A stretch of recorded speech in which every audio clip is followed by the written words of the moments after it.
नमस्कार दोस्तों, स्वागत है आपका आपके अपने YouTube चैनल पर। दोस्तों, आज इस वीडियो में हम संधि में अपना नेक्स्ट टाइप यहाँ पर करेंगे और आज हम व्यंजन और विसर्ग संधि दोनों ही इसी वीडियो के अंदर करेंगे। देन हम इनके MCQ करेंगे।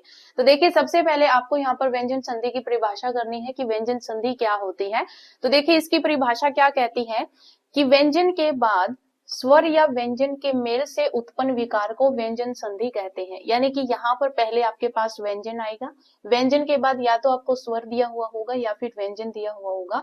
उन दोनों के मेल से जो है वो आपके पास जो विकार उत्पन्न होगा उसी को व्यंजन संधि कहते हैं। अब देखिए, जो व्यंजन संधि है इसके हमारे पास नियम है और ये नियम जो है वो आपको याद करने इसलिए जरूरी है क्योंकि आपको जो है वो क्वेश्चंस में स्टेटमेंट्स दे दी जाती हैं और ये पूछ लिया जाता है कि बताओ इनमें से कौन सी स्टेटमेंट जो है वो गलत है। तो वहां पर जो है वो आपको ये नियम जो है वो पता होने चाहिए, तभी आप जो है वो सही और गलत को जो है वो चूज कर सकते हैं।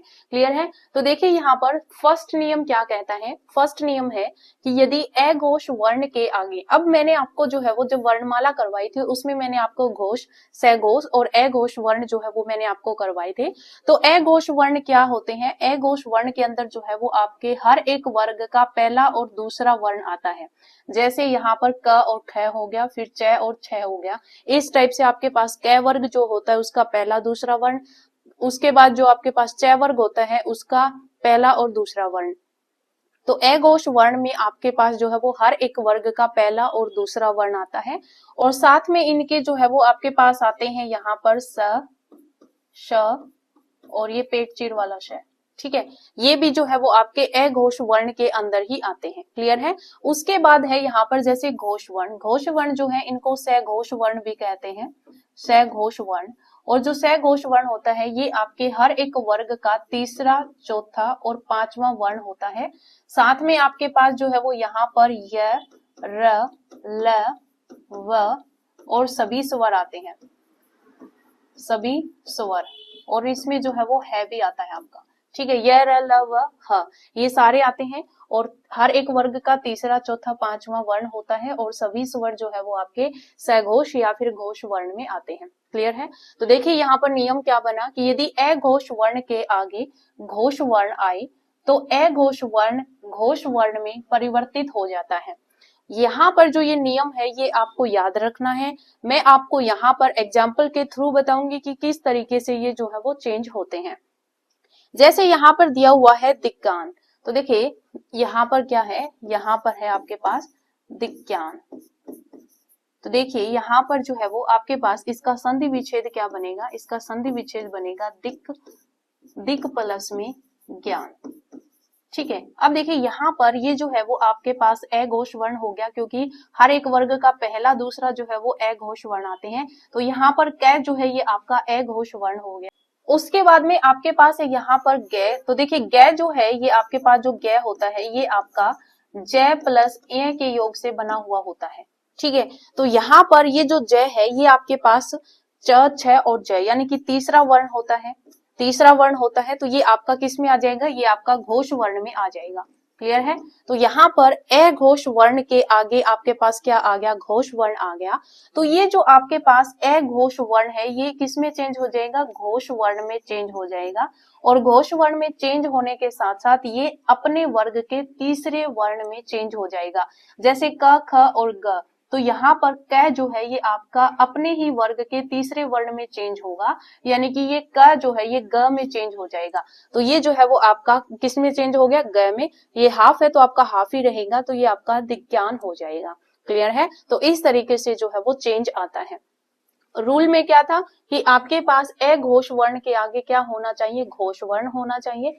देन आपके पास जो ये अघोष वर्ण है ये घोष वर्ण में चेंज होगा और किस घोष वर्ण में चेंज होगा, अपने वर्ग के तीसरे में चेंज हो जाएगा। तो यहाँ पर कह दिया हुआ था तो ये अपने वर्ग के तीसरे वर्ण में जो है वो चेंज हो जाएगा। तो क जो है ये आपका ग बन जाएगा।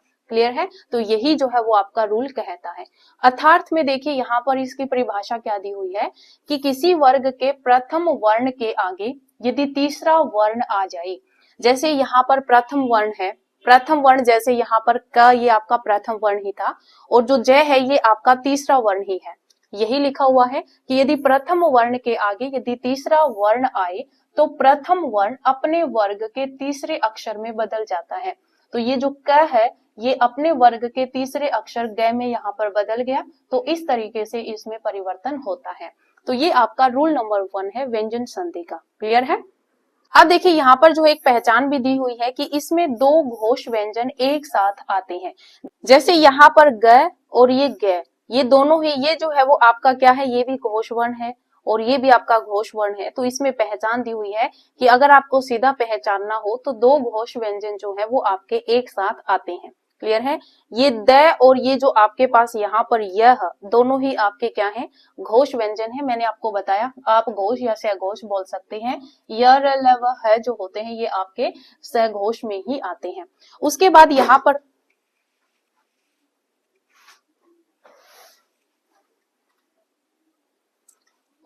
देखिए यहाँ पर आपका दिया हुआ है उद्यान। तो उद्यान में भी आप देख सकते हैं द और य दोनों ही आपके यहाँ पर घोष व्यंजन है, एक साथ आई हैं, तो ये आपका व्यंजन संधि हो जाएगा।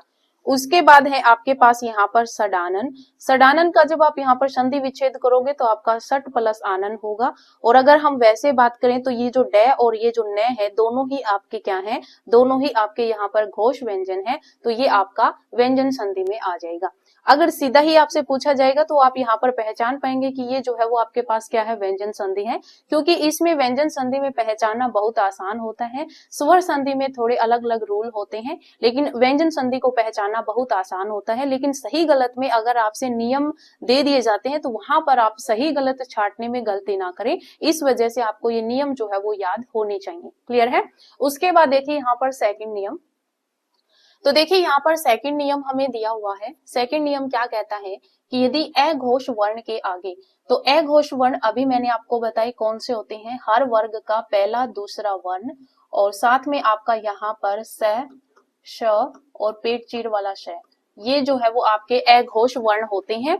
इनके आगे अगर आपके पास अनुनासिक व्यंजन आ जाए, अनुनासिक व्यंजन आपके कौन कौन से होते हैं, एक आपका ये होता है, एक आपका ये होता है, एक आपका न होता है, एक आपका ने होता है और एक आपका यहाँ पर मैं होता है। ये 5 आपके अनुनासिक व्यंजन होते हैं। तो अगर आपके अघोष वर्ण के आगे अगर ये 5 अनुनासिक व्यंजन में से कोई आ जाए तो अघोष वर्ण जो है वो अनुनासिक व्यंजन में परिवर्तित हो जाएगा और जो अघोष वर्ण होगा उसी वर्ग के अनुनासिक में वो वर्ण जो है वो चेंज होगा। जैसे यहाँ पर दिया हुआ है, ये जो आपका दिनाथ लिखा हुआ है ये आपका इस तरीके से होगा, ये है आपका दिगन्नाथ। ठीक है। तो ये देखिए यहाँ पर इसका संधि विच्छेद क्या है, संधि विच्छेद होगा आपका दिक प्लस में नाथ। ठीक है। तो यहाँ पर आप देख सकते हैं ये जो है वो आपका पहला वर्ण है वर्ग का, तो ये आपका अघोष व्यंजन है। अब अघोष व्यंजन के आगे आपके पास अनुनासिक व्यंजन न आ गया, तो ये जो आपका क है ये अपने वर्ग के अनुनासिक में चेंज होगा। तो यानी कि क वर्ग का अनुनासिक व्यंजन आपका ये होता है, तो ये इसके अंदर चेंज हो जाएगा। क्लियर है। तो यहाँ पर जो है ये क है वो अपने वर्ग के अनुनासिक में चेंज हो गया। क्लियर है। तो ये आपको यहाँ पर जो है वो याद रखना है कि अगर आपके पास अघोष व्यंजन दे रखा है और उसके बाद में अगर अनुनासिक व्यंजन आ जाता है, इन 5 में से कोई भी हो, लेकिन जो आपका यहाँ पर अघोष व्यंजन होगा वो अपने वर्ग के अनुनासिक में बदल जाएगा। क्लियर है। तो ये आपको याद रखना है, यहाँ पर ये गलत लिखा हुआ है। ठीक है। तो ये जो है वो आपका दिगन्नाथ बन जाएगा। क्लियर है। उसके बाद देखिए यहाँ पर दिया हुआ है सन्नारी। तो सन्नारी में आप यहाँ पर देख सकते हैं कि इसका अगर संधि विच्छेद करेंगे तो ये आपका सत प्लस में नारी है। तो अब ये जो त है ये आपका क्या है, ये आपका अघोष व्यंजन है। अघोष व्यंजन के आगे यहाँ पर अनुनासिक आ गया। अब ये जो त है वो अपने वर्ग के अनुनासिक व्यंजन में चेंज होगा। तो यहाँ पर तय वर्ग का अनुनासिक क्या होता है, न होता है। तो ये जो है वो आपका हाफ होता है, तो ये आपका हाफ ही आ जाएगा, तो ये सन्नारी बन जाएगा। सेम आपका यहाँ पर जैसे दिया हुआ है शन्नाम, तो ये आपका इसका अगर हम यहाँ पर संधि विच्छेद करेंगे तो सट प्लस में नाम होगा। ट जो है ये आपका अघोष व्यंजन है, क्योंकि ट जो है ये आपका पहला वर्ण है ट वर्ग का, तो ये आपका अघोष व्यंजन है। इसके बाद में जो है ये न जो है ये आपका अनुनासिक व्यंजन आ गया। तो ये अपना जो ट है ये ट अपने ही वर्ग के 5वें अनुनासिक व्यंजन में चेंज हो जाएगा। तो ये आपका जो ट वर्ग होता है उसका अनुनासिक जो है वो आपका ये अण्य होता है, तो इसका जो है वो हाफ बनेगा। तो इस तरीके से ये बन जाएगा। क्लियर है। इसकी एक पहचान यहाँ पर दी हुई है कि अगर आपको यहाँ पर व्यंजन संधि पहचाननी है और अगर आपके पास दो अनुनासिक व्यंजन एक साथ आ जाए, ठीक है, तो दो अनुनासिक व्यंजन जब एक साथ आ जाते हैं तो वहां पर आपका व्यंजन संधि होता है। तो यहाँ पर आप देख सकते हैं न और म दोनों ही अनुनासिक है, न और मैं दोनों ही अनुनासिक है, न और मैं दोनों ही अनुनासिक है, न और न है तो दोनों ही अनुनासिक है। और यहाँ पर देखिए ये इसका संधि विच्छेद है जगत प्लस में नाथ। फिर चिन्ह का अगर हम देखें तो न और मैं दोनों ही आपके अनुनासिक हैं, तो ये आपकी व्यंजन संधि होगी। तो इस तरीके से आपको जो है वो ये पहचानना है कि अगर आपके पास दो अनुनासिक व्यंजन एक साथ आ जाए तो वहां पर आपके पास क्या होगा, व्यंजन संधि होगा। और ये रूल भी आपको याद रखना है, सही गलत में पूछा जा सकता है। क्लियर है। उसके बाद देखिए यहाँ पर नेक्स्ट आपके पास क्या नियम है, पर थर्ड रूल जो है ये हमें क्या कहता है, इसमें लिखा हुआ है यहाँ पर ये जो तय और द है ये आपके हाफ है, ठीक है।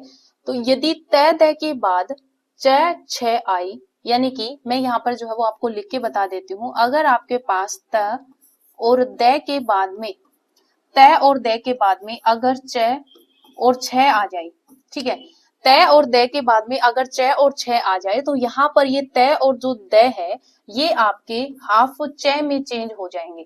यानी कि ये तो आपके एज इट इज रहेंगे, लेकिन ये जो तय और द है इनमें परिवर्तन होगा। तो अगर तय द के बाद में च और छ में से कोई भी एक वर्ण आ जाए तो आपका तय और द जो है वो आपका च में चेंज हो जाएगा। कहने का मतलब क्या है कि अगर तय के बाद में च आ गया तो आपका ये तय जो है ये आपका हाफ च में चेंज हो जाएगा। और अगर आपका तय के बाद में छ आ गया तो ये तय आपका हाफ च में चेंज हो जाएगा। और अगर आपका द के बाद में च आ गया तो ये द जो है ये आपका हाफ च में चेंज हो जाएगा। और अगर द के बाद में छ आ गया तो ये जो द है ये आपका हाफ च में चेंज हो जाएगा। क्लियर है। तो यहाँ पर जो तय और द है इनमें परिवर्तन होगा। क्लियर है। उसके बाद में अगर तय और द के बाद में ये हाफ है, तय और द के बाद में अगर आपके पास ज आ जाए, क्या आ जाए, ज आ जाए, तो ये जो तय और द है ये आपके हाफ ज में चेंज हो जाएंगे। उसके बाद में अगर तय और द के बाद में, तय और द के बाद में अगर आपके पास अगर ट आ गया तो ये जो तय और द है ये किस में चेंज हो जाएंगे, ये आपके हाफ ट में चेंज हो जाएंगे। उसके बाद में तय और द के बाद में, तय और द के बाद में अगर आपके पास ड आ गया तो ये जो तय और द है ये आपके हाफ ड में चेंज हो जाएंगे। उसके बाद में अगर आपके पास तय और द के बाद अगर आपके पास ल आ जाएगा तो ये जो आपका तय और तय है ये आपका हाफ ल में चेंज हो जाएगा। तो ये जो है वो आपको ध्यान रखना है, चेंज किस में आएगा, चेंज आपका तय और द में आएगा। क्लियर है। तो ये रूल आपको याद रखना है, तय द के बाद में च और छ आ गया तो आपका हाफ च में चेंज होगा। तय द के बाद में अगर ज आ गया तो तय द आपका हाफ ज में चेंज होगा। तय द के बाद अगर ट आ गया तो तय द आपका हाफ ट में चेंज हो जाएगा। तय और द के बाद में अगर ड आ गया तो ये आपका हाफ ड बन जाएंगे। तय और द के बाद में ल आ गया तो आपका तय द जो है ये आपका हाफ ल में चेंज हो जाएगा। और यहाँ पर उसके बाद में जो ल है ये आपका एज इट इज रहेगा। ठीक है, सिर्फ चेंज किस में आएगा, तय और द में चेंज आएगा। क्लियर है। तो अब यहाँ पर इनके एग्जाम्पल देख लीजिए। तो देखिए यहाँ पर एग्जाम्पल हमें दिया हुआ है, फर्स्ट में हमें दिया हुआ है उज्ज्वल। तो उज्ज्वल में देखिए यहाँ पर अगर हम इसका संधि विच्छेद करें तो ये बनेगा उत प्लस में जवल। तो देखिए यहाँ पर ये जो तय है, मैंने आपको बताया कि तय द के बाद में, तय और द के बाद में क्या होना चाहिए, आपके पास ज होना चाहिए। तो तय द के बाद में अगर ज होगा तो ये आपका तय द जो है ये आपका हाफ ज में चेंज हो जाएगा।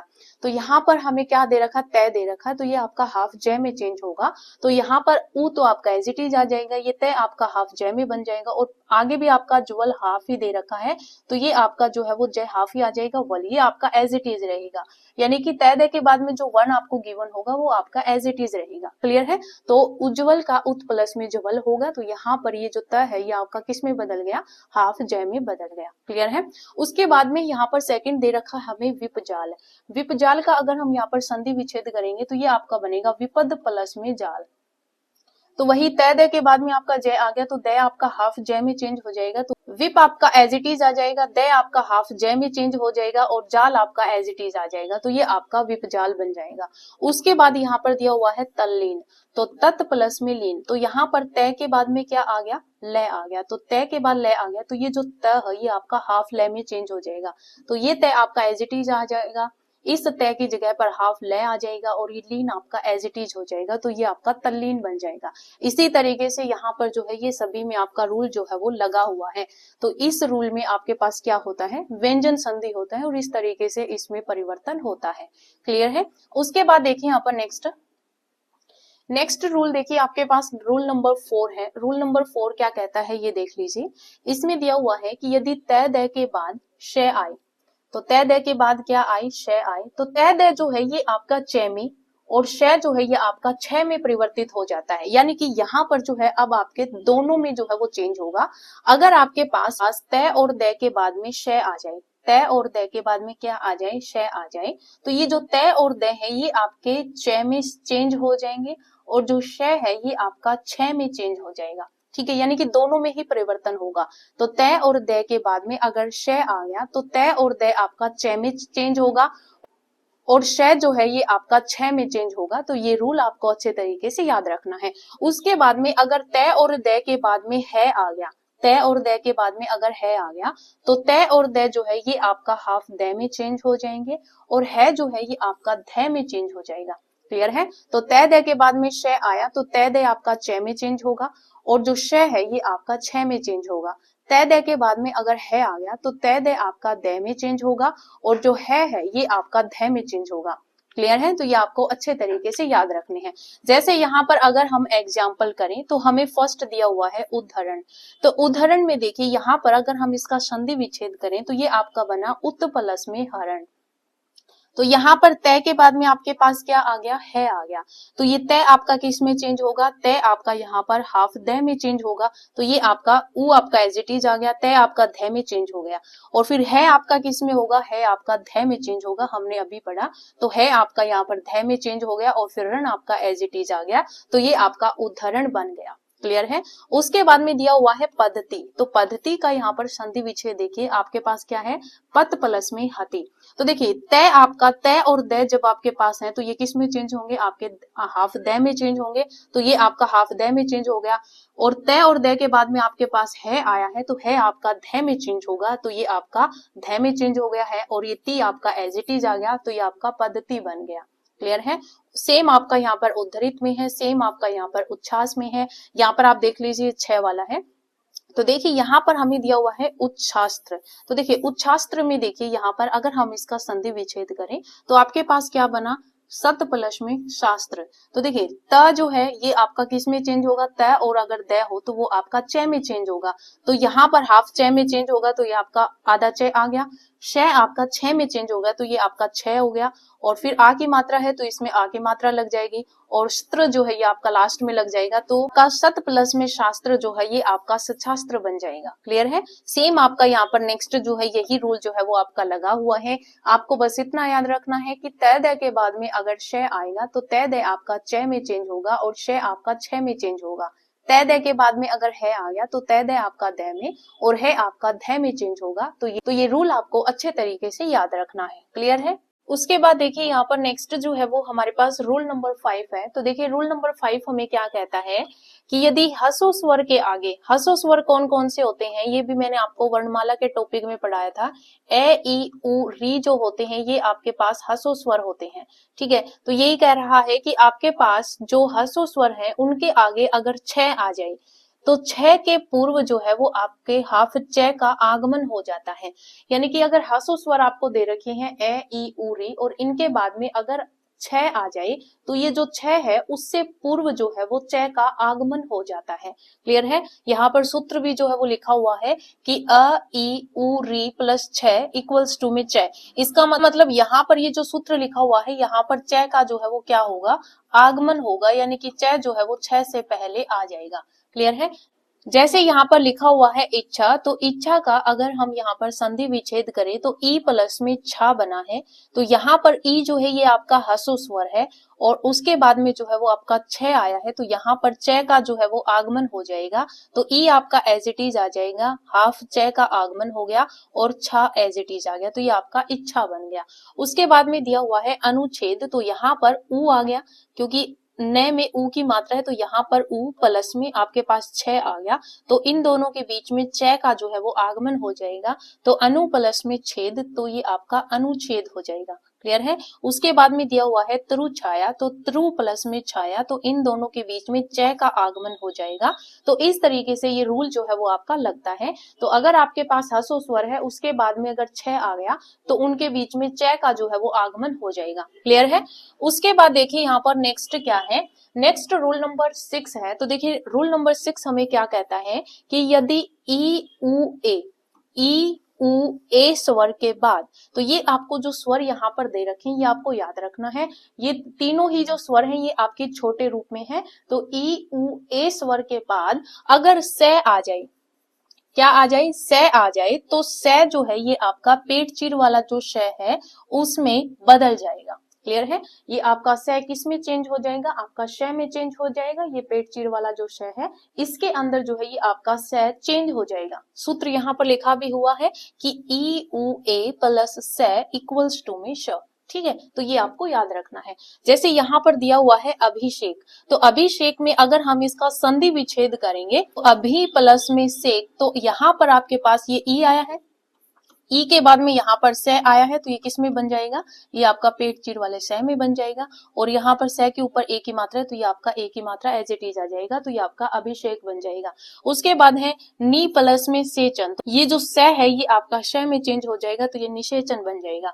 वी प्लस में साध, तो ये जो से है ये आपका श में बन जाएगा, तो ये विषाद हो जाएगा। क्लियर है। तो जहां पर भी से होगा वो आपका श में चेंज हो जाएगा। किसके बाद में आना चाहिए, ई उ ए स्वर के बाद में आपका से व्यंजन होना चाहिए। क्लियर है। उसके बाद देखिए यहाँ पर नेक्स्ट आपके पास रूल नंबर 7 है।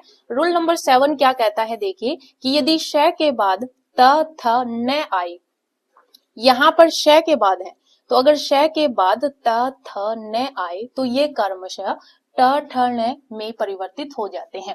यानी कि अगर तय आएगा तो तय आपका ट में चेंज, थ आपका ठ में चेंज, न जो है ये आपका न में चेंज हो जाएगा। तो ये आपको याद रखना है कि अगर श के बाद में त थ न आएगा तो वे आपके ट ठ और न में परिवर्तित हो जाएंगे। ये जो आपके पास जितने भी मैं आपको यहाँ पर नियम करवा रही हूँ ये नियम आपको अच्छे से याद करने हैं, क्योंकि सही गलत में क्वेश्चन जो है वो आपसे पूछ लिया जाता है, तो ये आपको याद रखने हैं। और ये जो रूल है ये अगर आप बार बार लिख के देखोगे तो ये रूल जो है ये आपको अच्छे तरीके से याद हो जाएंगे। क्लियर है। तो रूल आपके पास यहाँ पर क्या है कि श के बाद में त थ और न आपका आएगा, तो ये आपका ट ठ और न में चेंज हो जाएगा। जैसे यहाँ पर दिया हुआ है तृष्णा, तो देखिए तृष्णा में अगर हम इसका संधि विच्छेद करेंगे तो ये आपका बनेगा त्रिश प्लस में ना। तो यहाँ पर श के बाद में आपका क्या आ गया, न आ गया। तो श के बाद में जब न आएगा तो ये आपका न में चेंज होगा, तो ये आपका तृष्णा बन गया। क्लियर है। उसके बाद में दिया हुआ है विष्णु, तो विष्णु का अगर हम संधि विच्छेद करें तो ये क्या बनेगा, विष प्लस में नु। तो यहाँ पर श के बाद में न आ गया, तो ये आपका न में चेंज हो जाएगा, उ की मात्रा एज इट इज आ जाएगी, तो ये आपका विष्णु बन जाएगा। क्लियर है। उसके बाद में यहाँ पर कृष्ण दिया हुआ है, तो कृष्ण का संधि विच्छेद कृष्ण प्लस में न होगा, तो ये श के बाद में न आ गया, तो ये अण में चेंज हो जाएगा। क्लियर है। यहाँ पर दिया हुआ है षष्ठ, तो षष्ठ में अगर हम बात करें संधि विच्छेद की तो ये आपका हो जाएगा षष्ठ प्लस में थ, तो ये श के बाद में थ आ गया, तो ये थ आपका ठ में चेंज हो जाएगा। तो याद रखना श के बाद तय होगा वो ट में चेंज होगा, श के बाद थ होगा वो ठ में चेंज होगा, श के बाद में न होगा वो न में चेंज होगा। तो ये जो है वो आपको रूल नंबर 7 अच्छे तरीके से याद रखना है। क्लियर है। उसके बाद देखिए यहाँ पर रूल नंबर 8 है, और रूल नंबर 8 भी आपका इंपॉर्टेंट है। तो देखिए रूल नंबर 8 क्या कहता है कि यदि मैं के आगे स्पर्श व्यंजन जो है ये आपके टोटल 25 होते हैं। क से लेकर मैं तक जो है ये आपके क्या होते हैं, स्पर्श व्यंजन होते हैं। टोटल 25 होते हैं। तो यही कह रहा है कि यदि मैं के आगे स्पर्श व्यंजन के अलावा य र ल व आपके अंत्यस्थ व्यंजन होते हैं, और उष्म व्यंजन आपके श स ह, ये जो है ये आपके उष्म व्यंजन होते हैं। ये आए तो मैं जो है वो आपका अनुस्वार में बदल जाता है। किस में बदल जाता है, अनुस्वार में बदल जाता है। कहने का मतलब है किस में बदल जाते हैं, ये आपके अनुस्वार में बदल जाते हैं। कहने का मतलब क्या है कि अगर आपके पास मैं व्यंजन आया, इस मैं व्यंजन के बाद में स्पर्श व्यंजन जो है आपके, जैसे आपके पास जो वर्ग होते हैं क वर्ग, फिर च वर्ग, ट त और प, ये जो वर्ग होते हैं इन सभी में 5-5 वर्ण होते हैं। टोटल इस तरीके से आपके पास जो है वो 25 जो है वो वर्ण होते हैं। और ये वर्ण जो है ये आपके कौन से वर्ण होते हैं, ये आपके सारे स्पर्श व्यंजन होते हैं।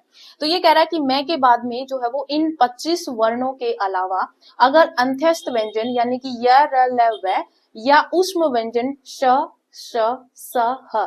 अगर इनमें से आ जाता है तो ये आपका जो है वो किस में बदल जाएगा, अनुस्वार में बदल जाएगा। ठीक है, जैसे यहाँ पर दिया हुआ है सम प्लस में रक्षक, तो मैं आ गया, मैं के बाद में यहाँ पर रे आया है, और ये रे आपका अंत्यस्थ व्यंजन होता है, तो आपका अंत्यस्थ व्यंजन होना चाहिए या फिर ऊष्म व्यंजन होना चाहिए। तो ये जो मैं है ये क्या हो जाएगा, ये अनुस्वार में चेंज हो जाएगा। तो यहाँ पर देखिए ये आपका सम प्लस में रक्षक, तो ये अनुस्वार में चेंज होगा, तो मैं जो है ये ऊपर बिंदी के रूप में आ जाएगा, तो इस तरीके से अनुस्वार होता है। तो ये आपका अनुस्वार का मतलब यहाँ पर जो है ये बिंदी में चेंज हो जाएगा, तो ये आपका क्या हो जाएगा, ये संरक्षक बन जाएगा। तो सम प्लस में रक्षक क्या हो जाएगा, संरक्षक। उसके बाद है यहाँ पर किम प्लस में व, तो मैं के बाद में यहाँ पर य व रे में से, यानी कि यहाँ पर ये आपका क्या है, ये अंत्यस्थ व्यंजन है, तो मैं के बाद में वह आया, तो ये मैं जो है ये आपका किस में बदल जाएगा, अनुस्वार में बदल जाएगा, तो ये बन गया किन्वा। उसके बाद है संचार, संचार में देखिए यहाँ पर सम प्लस में सार, तो मैं जो है ये आपका किस में बदल गया, अनुस्वार में बदल गया। संयम, संयम में देखिए सम प्लस में यम, मैं के बाद में ये आया है यानी कि अंत्यस्थ व्यंजन आया है, तो मैं आपका अनुस्वार में बदल जाएगा, स और यम आपका एज इट इज आ जाएगा। क्लियर है, तो इस तरीके से आपका यहाँ पर जो है वो ये रूल नंबर 8 जो है वो आपका वर्क करता है, तो ये आपको अच्छे तरीके से याद रखना है। आप ऐसे याद रख सकते हैं कि मैं के बाद में अगर आपके पास अंत्यस्थ व्यंजन और ऊष्म व्यंजन आते हैं तो ये आपका मैं जो है वो आपका अनुस्वार में चेंज हो जाता है, या फिर आप सीधा याद रखना बिंदी में चेंज हो जाता है। क्लियर है। उसके बाद देखिए यहाँ पर नेक्स्ट जो है वो रूल नंबर 9 है। तो देखिए यहाँ पर 9th नंबर रूल हमें क्या कहता है, यदि अनुनासिक व्यंजन मैं के पश्चात, आपके पास ये अनुनासिक व्यंजन है मैं, तो अगर मैं के पश्चात निर्नुनासिक व्यंजन का मतलब क्या होता है कि जो अनुनासिक व्यंजन होते हैं उनको छोड़कर बाकी सारे आपके निर्नुनासिक व्यंजन होते हैं, तो अगर मैं के पश्चात में निर्नुनासिक व्यंजन अगर आते हैं तो मैं जो है वो क्या होगा, बाद वाला जो व्यंजन है उसके अनुनासिक व्यंजन में बदल जाएगा। कहने का मतलब क्या है कि आपके पास मैं व्यंजन के बाद में अगर निर्नुनासिक व्यंजन आता है तो ये जो मैं है वो बाद वाला जो यहाँ पर निर्नुनासिक व्यंजन जो होगा उसके अनुनासिक व्यंजन में बदल जाएगा। किस में बदल जाएगा, अनुनासिक व्यंजन में बदल जाएगा। क्लियर है। तो यानी कि ये जो मैं है वो किस में बदलेगा, इसके बाद में जो व्यंजन होगा उसके अनुनासिक व्यंजन में बदलेगा। जैसे यहाँ पर दिया हुआ है शंकर, तो शंकर में देखिए यहाँ पर सम प्लस में कर है, तो यहाँ पर जो ये मैं है ये चेंज होगा, अनुनासिक में चेंज होगा, लेकिन किसके अनुनासिक में, इसके बाद में जो कै आया है उसके वर्ग का जो अनुनासिक व्यंजन होता है, इसका अनुनासिक व्यंजन जो है ये आपका ये होता है। तो यहाँ पर जो शंकर है ये हम शंकर बोलते हैं, तो ये जो है वो आपका उंग में ये जो है वो बदल जाता है। क्लियर है। तो ये आपका इस तरीके से जो है वो काम करता है। वैसे मेन चीज आपका यहाँ पर बिंदी ही लगेगा, अगर आप यहाँ पर इसका शब्द बनाओगे तो ये शंकर बनेगा, तो इसका मतलब अनुनासिक यानी कि बिंदी लग जाएगी, लेकिन हम बोलेंगे तो इसको शंकर बोलेंगे। तो ये जो है वो आपका कै का अनुनासिक जो है उस व्यंजन की यहाँ पर साउंड आ रही है। उसके बाद में दे रखा है जैसे संतोष, तो संतोष में देखिए यहाँ पर सम प्लस में तोष है, तो यहाँ पर जो है ये जो मैं है वो तय के अनुनासिक में बदलेगा, तो तय का अनुनासिक क्या है, न है, तो यहाँ पर आप देख सकते हो न की ही साउंड आ रही है, तो ये आपका संतोष होता है। तो मैं जो है वो तय के अनुनासिक न में चेंज हो गया। यही जो है वो रूल नंबर 9 जो है वो कहता है कि यहाँ पर जो मैं है उसके बाद में जो आपके पास निर्नुनासिक व्यंजन आता है उस व्यंजन के अनुनासिक व्यंजन में ये मैं जो है वो चेंज हो जाएगा। क्लियर है। तो ये बस आपको ध्यान रखना है। उसके बाद देखिए रूल नंबर 10 क्या कहता है।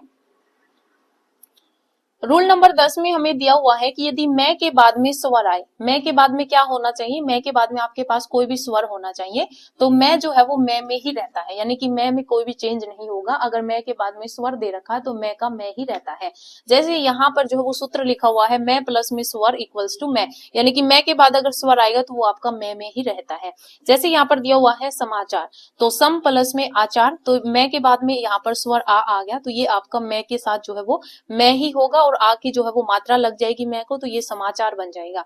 यहाँ पर दिया हुआ जैसे सम प्लस में आहार, तो यहाँ पर समाहार बन जाएगा। सम प्लस में आदर, तो ये आपका समादर बन जाएगा। सम प्लस में उचित, तो ये आपका समुचित हो जाएगा। इस मैं की ये ऊ की मात्रा लग जाएगी, तो मैं का मैं ही रहा, क्योंकि मैं के बाद में स्वर आ गया, तो ये आपका समुचित बन जाएगा। तो ये रूल नंबर आपका 10 कहता है कि अगर मैं के बाद में स्वर आ जाएगा तो मैं आपका मैं में ही रहता है।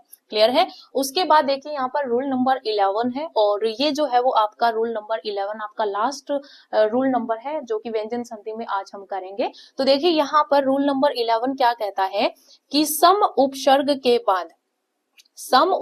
के बाद यदि कै व्यंजन आए, यहाँ पर क्या है सम उपसर्ग के बाद, यहाँ पर उपसर्ग की बात हुई है, यानी कि ये जो शब्द है सम, ये आपका एज इट इज आएगा। तो सम उपसर्ग के बाद यदि कै व्यंजन आए तो कै के पूर्व जो है वो आपका से का आगमन हो जाता है। ये से जो ये आपका हाफ है, तो मतलब इस तरीके से इसका जो है वो आगमन होगा। तो यहाँ पर क्या है कि सम उपसर्ग के बाद कै व्यंजन आए तो कै के पूर्व से का आगमन हो जाता है। जैसे यहाँ पर सूत्र भी लिखा हुआ है सम प्लस कै, तो ये आपका हाफ से बन जाएगा। जैसे कि अगर हम यहाँ पर एग्जाम्पल करें तो लिखा हुआ है सम प्लस में कृति, तो यहाँ पर सम के बाद में कै आ गया, तो कै से पहले ये जो हाफ से है इसका आगमन हो जाएगा। तो सम प्लस कृति आपका क्या बन जाएगा, संस्कृति बन जाएगा। मैं जो है ये आपका अनुस्वार हो जाता है, ये हमने लास्ट में जो है वो पढ़ा था। फिर देखिए यहाँ पर सम प्लस में कृत जो है वो आपके पास क्या हो जाएगा, संस्कृत हो जाएगा। मैं के बाद में कै आ गया, तो ये आपका से का आगमन हो गया। फिर उसके बाद में दिया हुआ है सम प्लस में कार, तो ये आपका संस्कार बन जाएगा। फिर है आपके पास सम प्लस में करण, तो ये आपका संस्करण हो जाएगा। तो ये जो आपके पास एग्जाम्पल्स दिए हुए हैं ये आपको अच्छे तरीके से याद रखने हैं। क्लियर है? तो ये हमारा रूल नंबर 11 था। तो इसी के साथ जो है वो हमारे पास व्यंजन संधि के जो रूल है वो आपके कंप्लीट हो जाते हैं। उसके बाद में हम यहाँ पर करेंगे कि विसर्ग संधि क्या होता है और उसके रूल क्या है।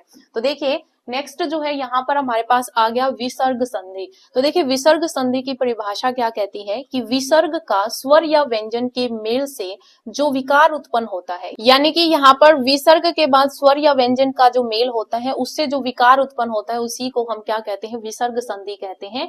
तो देखिए यहाँ पर रूल नंबर 1 जो है ये हमें क्या कहता है कि यदि विसर्ग के पहले ए आए, यानी कि विसर्ग से पहले क्या आना चाहिए, ए आना चाहिए। तो विसर्ग से पहले ए आए तथा बाद में घोष वर्ण कौन से होते हैं मैंने आपको पहले भी बताया था जब व्यंजन संधि करवाई, उसमें बताया था कि हर एक वर्ग का तीसरा, चौथा और पांचवा वर्ण जो होता है वो आपका घोष वर्ण होता है।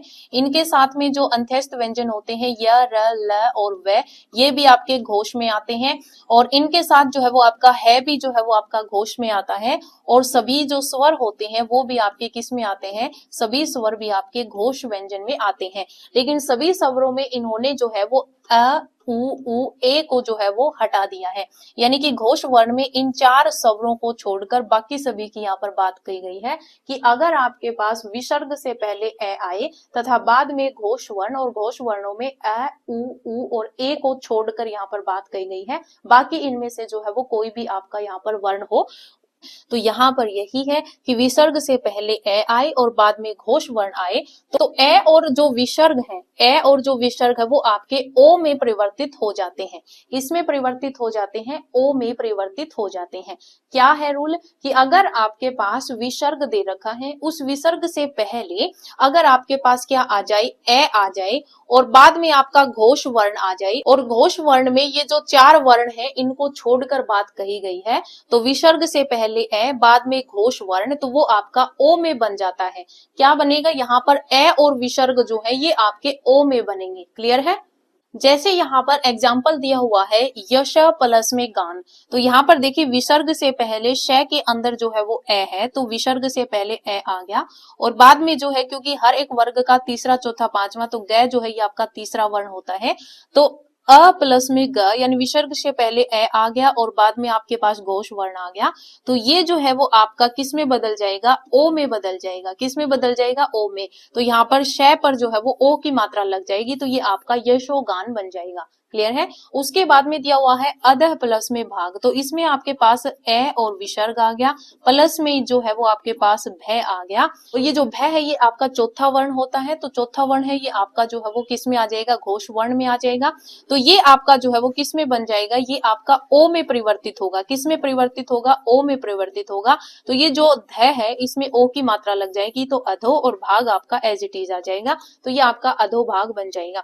उसके बाद में दिया हुआ है सरोज, तो सरोज का अगर हम यहाँ पर संधि विच्छेद करें तो सर प्लस में जय बनेगा, तो यहाँ पर ए विसर्ग, फिर प्लस में आपका यहाँ पर जय आ गया, तो ये जो है वो आपका घोष व्यंजन होता है, और ये आपका यहाँ पर विसर्ग से पहले ए आ गया तो ये आपका ओ में बन जाएगा।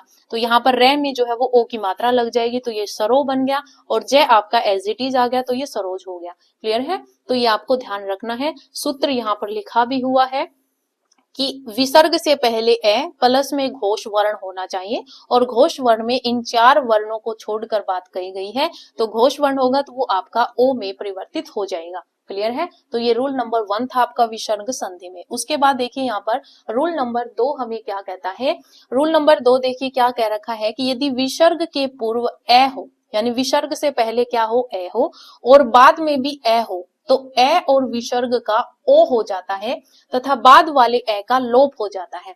यहाँ पर जो हमने पहले किया या उसमें भी आपके पास क्या था कि विसर्ग से पहले आपके पास क्या होना चाहिए, ए होना चाहिए, और उसके बाद में जो है वो घोष व्यंजन होना चाहिए। क्या होना चाहिए? घोष व्यंजन होना चाहिए। लेकिन वहां पर ये दिया हुआ था कि जो ए है, ए जो है, ऊ जो है, और ये जो ऊ जो है, और फिर उसके बाद जो है ये हमें ए दे रखा था, इन सबरों को जो है वो छोड़कर बात कही गई थी। लेकिन यहाँ पर भी सेम ही रूल दे दिया कि ए विसर्ग जो है उससे पहले ए होना चाहिए, और बाद में भी जो है वो ए होना चाहिए, तो वहां पर ओ बनेगा।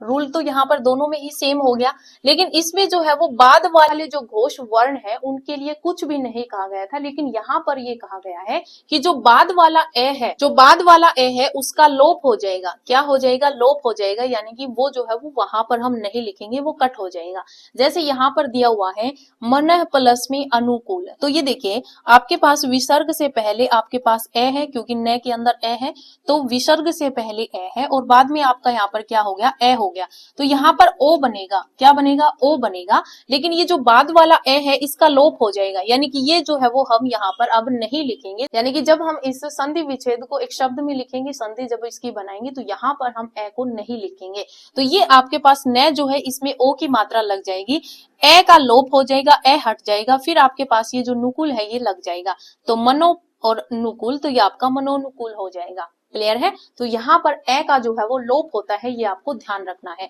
रूल नंबर सेम ही है आपका, यहाँ पर भी ओ बनता है, यहाँ पर भी ओ बनता है, लेकिन इसमें विसर्ग से पहले ए और बाद में घोष व्यंजन के बारे में कुछ नहीं कहा।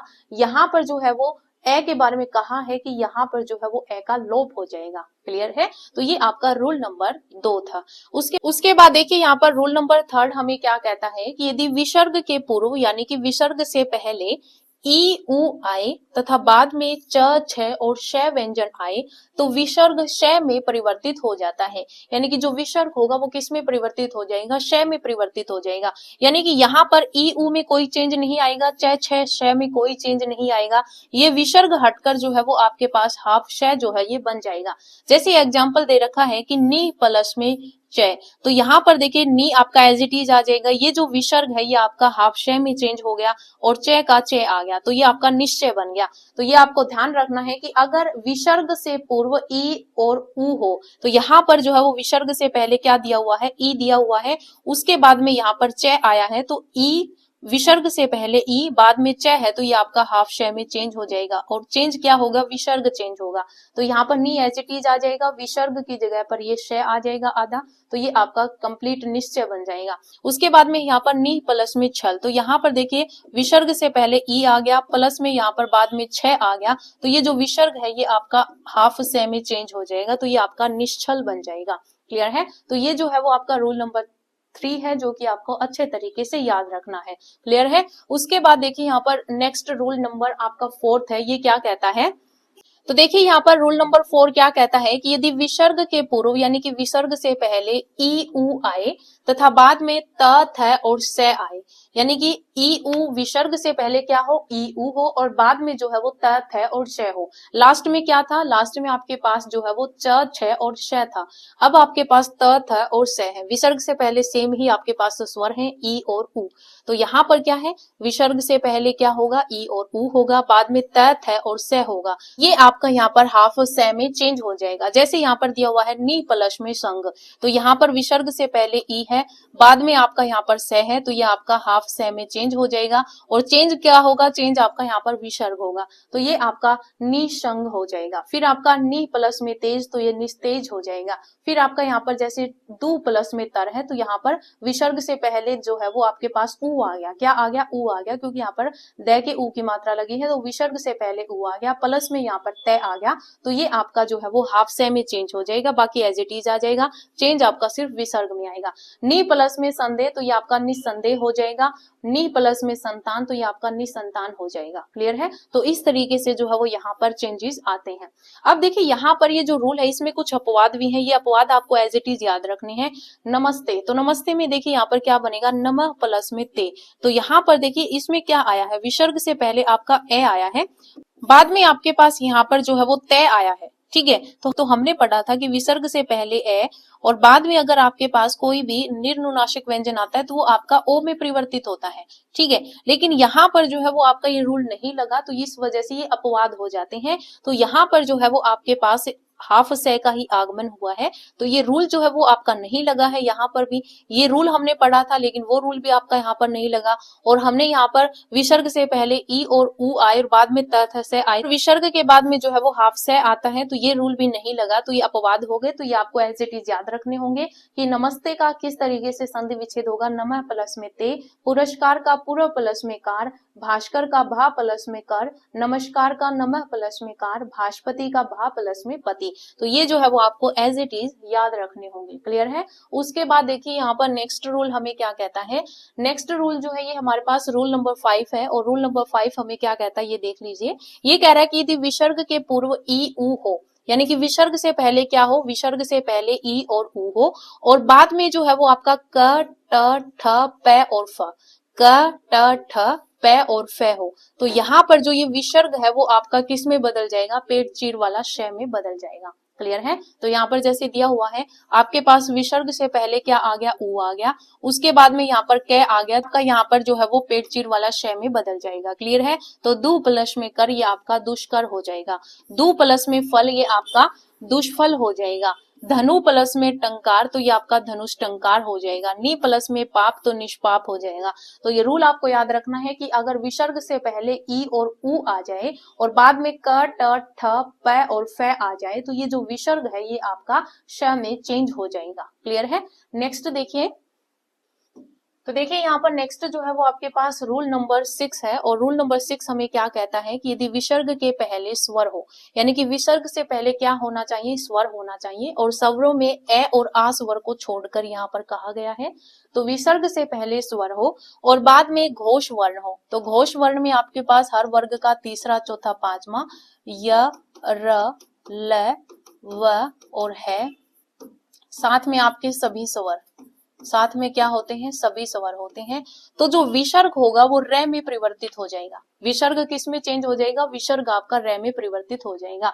तो यहाँ पर सूत्र क्या है, सूत्र है कि विसर्ग से पहले स्वर होना चाहिए, तो विसर्ग से पहले स्वर, और यहाँ पर जो है वो ए और आ जो है वो नहीं होना चाहिए। ठीक है। उसके बाद में घोष वर्ण आपके ये होते हैं, तो आपका जो यहाँ पर विसर्ग है वो रे में बदल जाएगा। जैसे यहाँ पर दिया हुआ है नी प्लस में अक्षर, तो यहाँ पर विसर्ग से पहले स्वर आपका ई आ गया, प्लस में यहाँ पर जो है वो आपका, क्योंकि सभी स्वर आपके किस में होते हैं, घोष वर्ण में होते हैं, तो ए आपका घोष वर्ण में आता है, तो ये आपका ए आ गया। तो ये विसर्ग आपका किस में बदल जाएगा, ये विसर्ग आपका रे में बदल जाएगा। तो यहाँ पर नी एज इट इज आ गया, विसर्ग का आपका रे हो गया, और ये ए आपका रे में ही आ जाएगा, और फिर ये अक्षर जो है ये आपका एज इट इज आ जाएगा, तो ये निरक्षर बन जाएगा। उसके बाद में दिया हुआ है नी प्लस में आशा, तो नी एज इट इज आ जाएगा, विसर्ग रे में बदल जाएगा और आ की मात्रा लग जाएगी और शा, तो ये निराशा बन गया। नी प्लस में झर, तो ये निर्झर हो जाएगा, नी प्लस में जन तो निर्जन हो जाएगा। ठीक है। तो आपका विसर्ग से पहले स्वर होना चाहिए और स्वरों में ए और आ को छोड़कर होना चाहिए, और बाद में जो है वो हर एक वर्ग का तीसरा चौथा पांचवा वर्ण, या फिर य र ल व ह, या फिर सभी स्वर, उसमें से कुछ भी वर्ण हो, तो वो आपका जो विसर्ग है वो आपका रे में बदल जाएगा, और यहाँ पर जो भी अगर स्वर होगा तो वो मात्रा के रूप में आ जाएगा, और अगर व्यंजन है तो वो आपका एज इट इज आ जाएगा। क्लियर है। यहाँ पर भी जो है वो अपवाद है, ये अपवाद आपको एज इट इज याद रखने होंगे। जैसे कि यहाँ पर दिया हुआ है पुनर्वलोकन, तो पुनर्वलोकन का अगर हम यहाँ पर देखें तो ये पुनः प्लस में अवलोकन होगा। उसके बाद है पुनः प्लस में अपि, तो ये पुनरपि हो जाएगा। पुनः प्लस में निर्माण, तो ये पुनर्निर्माण हो जाएगा। पुनः प्लस में उक्ति, तो ये पुनरुक्ति हो जाएगा। तो ये जो है वो आपको अच्छे तरीके से याद रखने होंगे, क्योंकि ये अपवाद तो आपको एज इट इज याद ही रखने होंगे। क्लियर है? तो ये आपका रूल नंबर 6 आपको अच्छे तरीके से याद रखना है। क्लियर है? उसके बाद देखिए यहाँ पर नेक्स्ट जो है वो हमारे पास रूल नंबर 7 है। रूल नंबर 7 हमें क्या कहता है कि यदि ई विसर्ग या उ विसर्ग के पश्चात, कहने का मतलब क्या है कि अगर आपको दे रखा हो ई विसर्ग या फिर आपको दे रखा हो उ विसर्ग, इसके पश्चात में अगर रे आ जाए, यहाँ पर लिखा ही हुआ है कि अगर ई विसर्ग और उ विसर्ग के बाद में अगर रे आ जाए, तो ये आपका ई विसर्ग के बाद अगर रे आएगा तो ये ई में बदल जाएगा। उ विसर्ग के बाद में अगर आपका रे आएगा तो ये आपका बड़ा उ में बदल जाएगा। यानी कि ई विसर्ग उ विसर्ग के बाद में रे आएगा तो ये बड़ा ई और बड़ा उ बन जाएगा। क्लियर है? जैसे यहाँ पर दिया हुआ है निरोग, तो देखिए यहाँ पर नी प्लस में रोग, तो यहाँ पर ई विसर्ग आया, उसके बाद में रे आया, तो ये आपका नी जो है ये आपका बड़ी ई में बदल जाएगा, तो ये बड़ी ई हो जाएगा, तो निरोग हो जाएगा। नी प्लस में रव, तो नी प्लस में रव जो है ये आपका नीरव हो जाएगा। ये ई विसर्ग के बाद में रे आ गया तो ये बड़ी ई की मात्रा लग जाएगी। नी प्लस में रस, तो ये नीरस हो जाएगा। नी प्लस में रंध्र, तो निरंध्र हो जाएगा। ठीक है, तो इस तरीके से जो है वो आपको ये रूल नंबर 7 जो है वो याद रखना है। ई विसर्ग और उ विसर्ग के बाद में अगर रे आ जाए तो ये अपने दीर्घ रूप में आ जाते हैं। क्लियर है? जो है वो आपके विसर्ग संधि में टोटल 7 रूल थे जो कि आपको अच्छे तरीके से याद रखने हैं। हमने व्यंजन संधि में जो है वो 11 रूल किए और विसर्ग संधि में हमने यहाँ पर 7 रूल किए। टोटल आपके यहाँ पर 18 रूल बनते हैं। तो ये आपको अच्छे तरीके से याद करने हैं, क्योंकि यहाँ से जो है वो सही गलत में क्वेश्चन पूछा जा सकता है। और अगर आपको रूल याद है अच्छे तरीके से तो आप यहाँ पर अच्छे तरीके से पहचान भी पाएंगे कि यहाँ पर कौन सी संधि है, विसर्ग है या फिर आपके पास व्यंजन संधि है। क्लियर है? अब देखिए यहाँ पर जो है वो हम क्वेश्चंस करेंगे। तो देखिए यहाँ पर फर्स्ट क्वेश्चन हमें क्या दे रखा है, तो देखिए यहाँ पर हमें फर्स्ट नंबर क्वेश्चन क्या दे रखा है कि कौन सा विकल्प निम्नलिखित शब्द का सही संधि विच्छेद है। तो देखिए हमें यहाँ पर दे रखा है नीरस, तो देखिए नीरस का जो है वो आपका यहाँ पर संधि विच्छेद होगा नी प्लस में रस। नी प्लस में रस अभी हमने यहाँ पर पढ़ा कि अगर ई विसर्ग के बाद में अगर रे आता है तो ये आपका दीर्घ रूप ले लेता है। ठीक है, तो यहाँ पर जो है वो आपका नी की बड़ी मात्रा हो जाएगी, रस एज इट इज आ जाएगा, तो नीरस हो जाएगा। क्लियर है? तो यहाँ पर जो है वो सेकंड ऑप्शन आपका सही हो जाएगा। उसके बाद देखिए यहाँ पर सेकंड क्वेश्चन हमें दे रखा है कि दिए गए विकल्पों में से कौन सा विकल्प नीचे लिखे शब्द का सही संधि विच्छेद है। तो हमें यहाँ पर दे रखा है दिग्गज। तो देखिए यहाँ पर जो दिग्गज है इसका जो यहाँ पर संधि विच्छेद जो होगा वो आपका होगा यहाँ पर दिक प्लस में गज। वो मैंने आपको व्यंजन संधि में फर्स्ट रूल ही पढ़ाया था। फर्स्ट रूल में मैंने आपको क्या बताया था कि अगर आपके पास ए घोष व्यंजन है, क्या है ए घोष व्यंजन, इसका मतलब यहाँ पर हर एक वर्ग का पहला और दूसरा वर्ण। उसके बाद में अगर आपके पास यहाँ पर घोष वर्ण आ जाता है, घोष वर्ण का मतलब क्या है, हर एक वर्ग का तीसरा चौथा और पांचवा वर्ण। ठीक है, तो यहाँ पर आप देख सकते हैं ये आपका फर्स्ट वर्ग का जो है वो फर्स्ट ही वर्ण है, तो यहाँ पर ये क्या हो जाएगा ए घोष। ए घोष के बाद में ग जो ये आपका थर्ड वर्ण होता है, तो ये आपका घोष आ गया। तो यहाँ पर जो है ये आपका जो ये ए घोष वर्ण जो है ये आपका किस में बदल जाता है, तो यहाँ पर ये जो ए घोष है ये आपका किस में बदल जाता है, ये आपका घोष वर्ण में बदल जाता है और अपने वर्ग के तीसरे वर्ण में बदल जाता है। तो कै जो है ये आपका तीसरा वर्ण, इसका क्या होगा, कै वर्ग का तीसरा जो है वो गै होता है, तो ये हाफ होगा, तो आपका हाफ गै में बदल जाएगा। तो ये आपका दिग्गज का संधि विच्छेद हो जाएगा। क्लियर है? तो दिग्गज का संधि विच्छेद जो है वो दिक प्लस में गज होता है। क्लियर है? तो यहाँ पर फर्स्ट ऑप्शन आपका सही हो जाएगा। उसके बाद देखिए यहाँ पर next question, third number question में हमें क्या पूछ रखा है कि अन्वेक्षण का संधि विच्छेद क्या होगा। हमें बताना है कि यहाँ पर अन्वेक्षण जो है इसका संधि विच्छेद क्या होगा। तो देखिए मैंने आपको जो है वो स्वर संधि करवाई थी। स्वर संधि में मैंने आपको यण संधि करवाई थी। ठीक है, क्या करवाई थी, यण संधि करवाई थी। यण संधि का क्या रूल था कि अगर आपके पास ई ई उ री के बाद ए ई उ री के बाद में अगर असमान स्वर आ जाता है, असमान स्वर आ जाता है, ई जो है ये आपके य में बदल जाता है, उ आपका व में बदल जाता है और री जो है ये आपका र में बदल जाता है। क्लियर है? तो यहाँ पर देखिए अन्वेक्षण में आपके पास क्या होना चाहिए, उ या फिर उ होना चाहिए। तो यहाँ पर देखिए ये आपका इसका जो संधि विच्छेद होगा वो आपका होगा अनु प्लस में एक्शन, अनु प्लस में एक्शन। तो देखिए यहाँ पर उ के बाद में क्या आ गया, ऊ छोटा ही है, प्लस में यहाँ पर क्या आ गया, ए आ गया, तो ऊ के बाद में एस मान स्वर आ गया, तो ये आपका किस में बनेगा, ये आपका वह में बनेगा, किस में बनेगा, वह में बनेगा। तो आप यहाँ पर देख सकते हैं वह ही आपका यहाँ पर आया है। और ये जो आपका न है, न जो इसमें से ऊ जो है ये आपका हट गया, तो ये आपका हाफ हो जाएगा, तो ये आपका अन हो जाएगा। वह आपका यहाँ पर बना और वह पर ये ए की मात्रा लग जाएगी, तो वे हो जाएगा और क्षण आपका एज इट इज आ जाएगा। तो ये आपका जो अनु प्लस में एक क्षण, ये आपका सेकंड ऑप्शन जो है ये आपका करेक्ट हो जाएगा और इसमें आपकी यण संधि है। क्लियर है, तो ये आपका क्या हो जाएगा, अनु प्लस में एक क्षण हो जाएगा। क्लियर है। उसके बाद देखिए यहाँ पर 4th नंबर क्वेश्चन में हमें क्या पूछा हुआ है कि संतोष का संधि विच्छेद क्या होगा। तो देखिए संतोष जो है ये आपकी व्यंजन संधि है और इसका जो संधि विच्छेद है वो आपका यहाँ पर सम प्लस में तोष बनेगा। मैंने आपको जो है वो व्यंजन संधि में रूल करवाया था, उस रूल में मैंने आपको बताया था कि अगर मैं के पश्चात अगर आपके पास कोई भी निर्नुनासिक व्यंजन आता है, तो ये जो आपका मैं है ये आपका इस निर्नुनासिक व्यंजन जो होता है उसके अनुनासिक व्यंजन में बदल जाता है, उसके 5वें वर्ण में बदल जाता है। जैसे यहाँ पर सम मैं के बाद में जो है वो तय आया है, तो तय का जो 5वां वर्ग जो होगा, 5वां वर्ण जो होगा, यानी कि इसका जो अनुनासिक व्यंजन जो होता है वो आपका न होता है। तो ये जो मैं है वो आपका अनुनासिक न में चेंज हो जाता है, तो ये आपका संतोष हो जाता है। यहाँ पर आपकी बिंदी ही लगती है, लेकिन इसकी जो यहाँ पर साउंड जो आती है वो इस न की ही आती है, क्योंकि ये तय के 5वें वर्ग में बदलता है। क्लियर है, तो सम प्लस में तोष इसका सही आंसर हो जाएगा। नेक्स्ट क्वेश्चन देखिए। नेक्स्ट यहाँ पर 5th नंबर क्वेश्चन हमें क्या दे रखा है कि शब्द प्लस ऋषि इससे बनी संधि है, यानी कि हमें बताना है कि जो ये शब्द प्लस ऋषि जो है ये आपकी दीर्घ संधि है, यण संधि है, व्यंजन संधि है या फिर गुण संधि है। तो देखिए यहाँ पर आपके पास लास्ट में आपको क्या दिख रहा है, ए दिख रहा है, और इसमें आपके पास स्टार्टिंग में क्या दिख रहा है, री दिख रहा है। तो यहाँ पर जो है वो मैंने स्वर संधि जब आपको करवाया था तो उसमें मैंने आपको बताया था कि अगर आपके पास ए आ के बाद में अगर ई ऊ और री आता है, तो वहां पर आपके पास कौन सा सूत्र लगता है, वहां पर जो है वो आपके पास ए आ के बाद में अगर ई होता है तो ये आपका ए में बदलता है, ए आ के बाद में ऊ होता है तो ये आपका ओ में बदलता है, और ए आ के बाद में री होता है तो ये आपका अर में बदलता है। तो यहाँ पर जो है आपकी गुण संधि होती है, क्या होती है, गुण संधि होती है। तो ये जो है वो आपका 4th ऑप्शन जो है ये आपका सही हो जाएगा। तो 5th का जो आंसर है वो आपका 4th हो जाएगा, क्योंकि यहाँ पर ए के बाद में री आया है, तो ए के बाद में री आया है, तो ये कौन सा रूल लगता है, इसमें गुण संधि का लगता है। क्लियर है। उसके बाद देखिए यहाँ पर 6th नंबर क्वेश्चन में हमें क्या दे रखा है कि किस संधि से सट प्लस में रिपु बनी है, यानी कि हमें यहाँ पर जो है ये संधि दे रखी है और हमें ये बताना है कि इसमें कौन सी संधि है, व्यंजन है, यण है, अयादि है या फिर विसर्ग है। तो देखिए यहाँ पर जो रूल क्या लगेगा, सट प्लस में रिपु, तो सट प्लस में रिपु यहाँ पर देखिए आपके पास क्या है, ट व्यंजन है, क्या है ये ट व्यंजन है।